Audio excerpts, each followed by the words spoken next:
YCP పాలనలో రాష్ట్రం కానీ మీ నియోజకవర్గం వెలిగొండ కానీ ఎలా ఉంది? చెత్తలో ఉందన్న. ఏం జరిగిందన్న అక్కడ? ఏమీ జరగల. ఇంకా ఆ ముఖ్యమంత్రి గురించి మాట్లాడితే సింపుల్ గా మన టీవీలో యాడ్ వస్తుంటది కదా, ఈట్ 5 స్టార్ డూ నథింగ్ అని.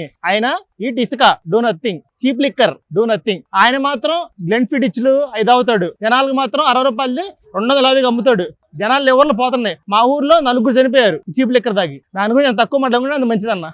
మద్యపాన నిషేధం చేశాకే వస్తా నేను, పెడితే అక్కమ్మకు చెల్లెమ్మకు చెప్తున్నా అన్నాడు. ఏం చెప్పాడు? బొడు బొక్క చెప్పాడు. 25 మంది ఎంపీలు ఇవ్వండి, మెడలు వంచి తీసుకొస్తారన్నాడు. ఏం వెళ్ళి దండం మోడీ సార్, దండం అమిత్ షా గారు. ఆయన మాత్రం మెడ ఇరిగేదాకా ఉంచాడు. తీరా గెలిచాక ఏం చెప్తున్నాడు? బీజేపీకి ఫుల్ మెజారిటీ వచ్చింది, మేమేం చేయలేం. 2014 బీజేపీ మెజారిటీ లేదా? మా నియోజకవర్గమే కాదన్న, పల్నాడు జిల్లా మొత్తానికి ఫ్లోరైడ్ సమస్య ఉంది. ఇది ఎప్పటి నుంచో వేధిస్తున్న సమస్య.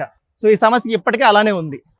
వరుసకెళ్ళిపుడు ప్రాజెక్టుకి పర్మిషన్ తేవడం కానీ వర్క్ స్టార్ట్ చేయడం జరిగింది. తర్వాత అది ఎక్కడ వేసిన గొంగలు అక్కడే ఉన్నట్టుంది. బొల్ల బ్రహ్మనాయుడు గారు ఇళ్ల స్థలాల కోసం ఊరి చివరి అక్కడ స్థలాలు ఇచ్చారు.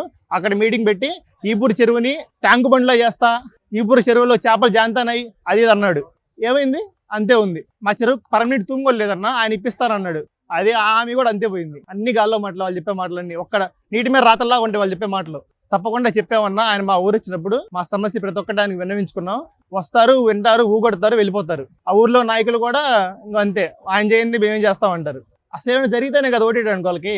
రాష్ట్రం మొత్తం రేపు ఎలక్షన్ కూడా రానిండి, సినిమా చూపిస్తా, తెడ్డు తిరగేసి కొడతారు ఒక్కొక్కరిని వాళ్ళని.